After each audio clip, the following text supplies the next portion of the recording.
নমস্কার বন্ধুরা, আজ আমি তোমাদের জন্য নিয়ে এসেছি শীতের আমেজে ভেজিটেবিল চপ গরম গরম।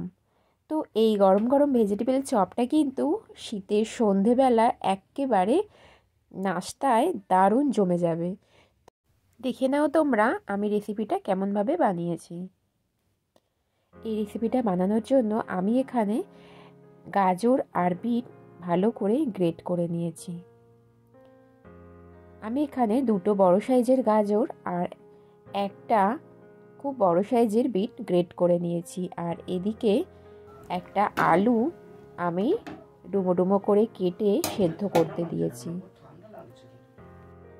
আর এই ভেজিটেবিল চপ বানানোর জন্য আমাদের যে গুঁড়ো মশলাটা লাগবে সেই মশলাটা আমি এখন বানিয়ে নিচ্ছি। মৌরি, ধনে, শুকনো লঙ্কা আর এখানে দিয়ে নেব গোটা জিরে। এই কয়েকটা উপকরণ দিয়ে আমি ভাজা মশলাটা এখন বানিয়ে নেব। তো যখনই এই মশলা থেকে অনেকটা খুব সুন্দর একটা স্মেল ছাড়বে তখন আমি এটা বন্ধ করে দেব আর এটা মিক্সিং জারে গুঁড়ো করে নেব। তো আমি এখন ওভেনে কড়াই বসিয়ে দিয়েছি আর এখানে এখন দিয়ে নিচ্ছি সর্ষের তেল। আমার এখানে ভেজিটেবিল চপ বানানোর জন্য কাঁচা বাদাম লাগবে। তো আমি এখানে আমার সবজি অনুসারে কিছুটা কাঁচা বাদাম নিয়ে নিয়েছি। সেই বাদামটা আমি এখন ভালো করে ফ্রাই করে নেব। বাদামটা এইভাবে হালকা আঁচে কিছুক্ষণ নাড়াচাড়া করছি, কিন্তু গ্যাস জোরে করে দিলেই এটা পুড়ে যাওয়ার সম্ভাবনা থাকবে। তাই হালকা আঁচে কিছুক্ষণ বাদামটা এভাবে একদম হালকা করে ফ্রাই করে নিতে হবে। ওই তেলের মধ্যেই আমি দিয়ে নিচ্ছি 5 ফোড়ন আর শুকনো লঙ্কা। যখন এই মশলা থেকে একটু খুব সুন্দর স্মেল আসবে তখনই এখানে আমি দিয়ে নেব 1 চামচ আদা বাটা, দিয়ে নেব 1 চামচ কাঁচা লঙ্কা বাটা আর কিছুটা পরিমাণ হলুদ গুঁড়ো।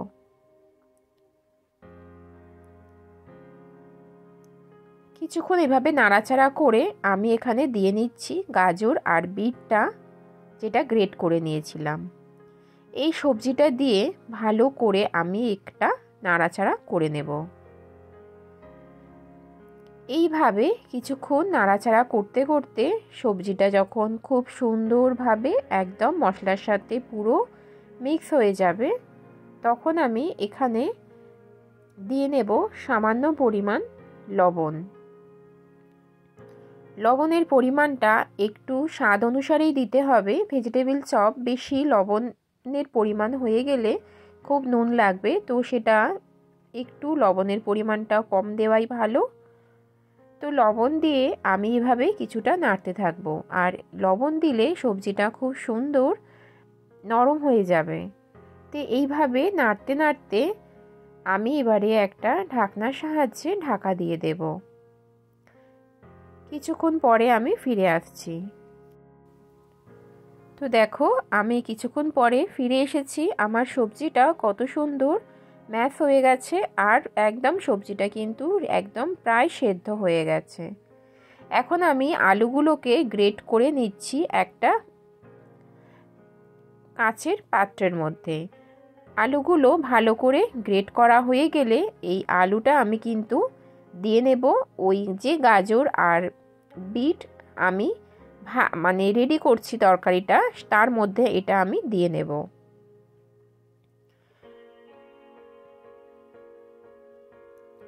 সমস্ত গ্রেট করা আলুগুলো এর মধ্যে দেওয়া হয়ে গেছে। এখন আমি এটা ভালো করে নাড়িয়ে চাড়িয়ে নেব।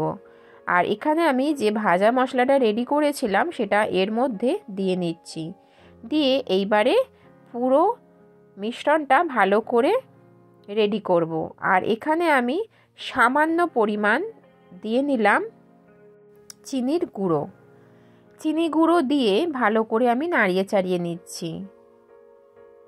এখন আমি দিয়ে নিচ্ছি ব্রেড ক্রাম্ব।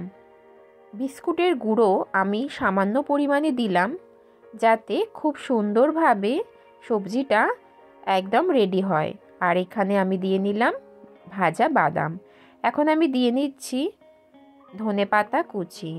সমস্ত উপকরণ দিয়ে আমি ভালো করে নাড়িয়ে চাড়িয়ে নেব। আমার ভেজিটেবল চপ বানানোর জন্য এই রেসিপিটা মানে এই সবজিটা কিন্তু একদম রেডি হয়ে গেছে। খুব সুন্দর দেখো কড়া থেকে ছেড়ে ছেড়ে যাচ্ছে, মানে খুব সুন্দরভাবে আমার কিন্তু তরকারিটা একদম রেডি হয়ে গেছে ভেজিটেবল চপ বানানোর জন্য মিক্সচারটা। তো এইভাবে কিছুক্ষণ নাড়াচাড়া করে নিয়েছি। এবারে আমি একটা পাত্রের মধ্যে এই পুরো মিশ্রণটা তুলে নেব।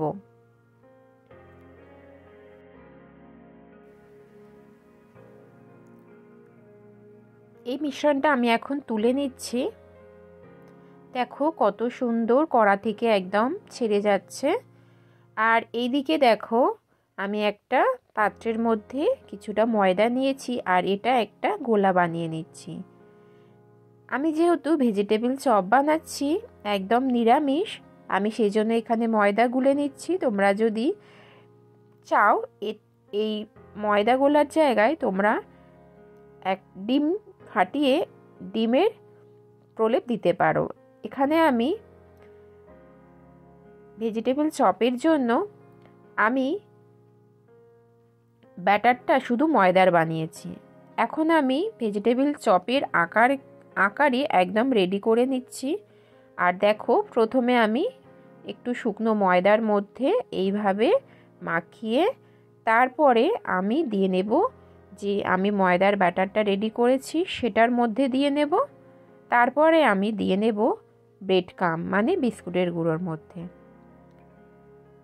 পরস্পর আমি এইভাবেই কিন্তু ভেজিটেবল চপগুলো একদম রেডি করে নেব। আর তোমরা যদি এর প্রলেপটা একটু মোটা চাও তাহলে সেম প্রসেসে আবার একইভাবে ময়দার মধ্যে দিয়ে মানে আবার ময়দা গোলার মধ্যে দিয়ে আবার ব্রেড ক্রাম্ব দিলেই কিন্তু প্রলেপটা অনেকটা মোটা হবে। তবে আমি বলবো হালকা প্রলেপটাই কিন্তু ভেজিটেবল চপে বেশ হয়। তো দেখো আমার একদম ভেজিটেবল চপগুলো রেডি করে নিচ্ছি। এভাবে পরস্পর আমি কিন্তু পুরো রেডি করে নেব। আর দেখো কত সুন্দর দেখতে হয়েছে। তো এইভাবেই আমি প্রত্যেকটা ভেজিটেবল চপ কিন্তু রেডি করে নেব। তোমরা আমার সঙ্গে থেকে দেখে নাও।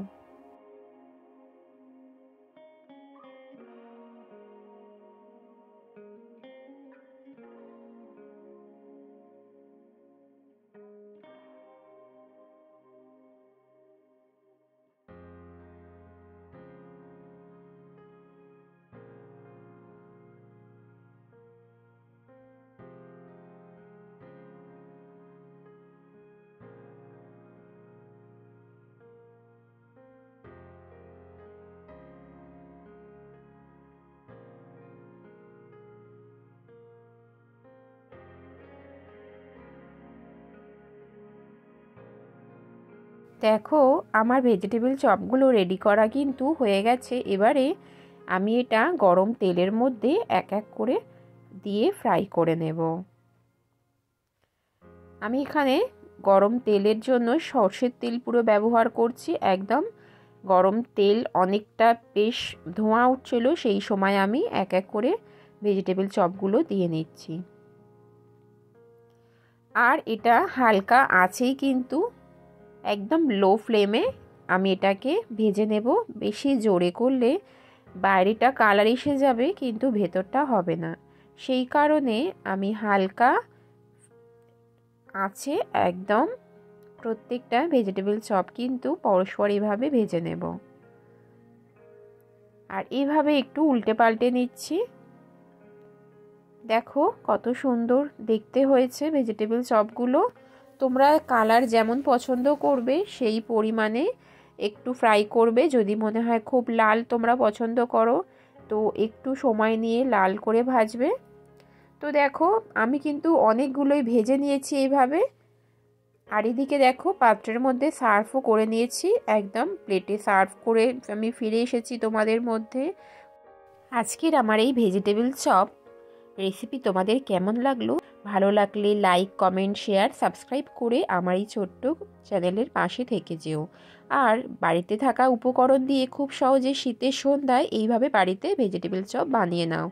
আর সন্ধ্যের টিফিনটা কিন্তু এই ভেজিটেবল চপ দিয়েই জমে যাবে। আজকের মতো বিদায় নিচ্ছি, আবারও ফিরে আসছি নতুন একটা ভিডিওর সাথে। টাটা।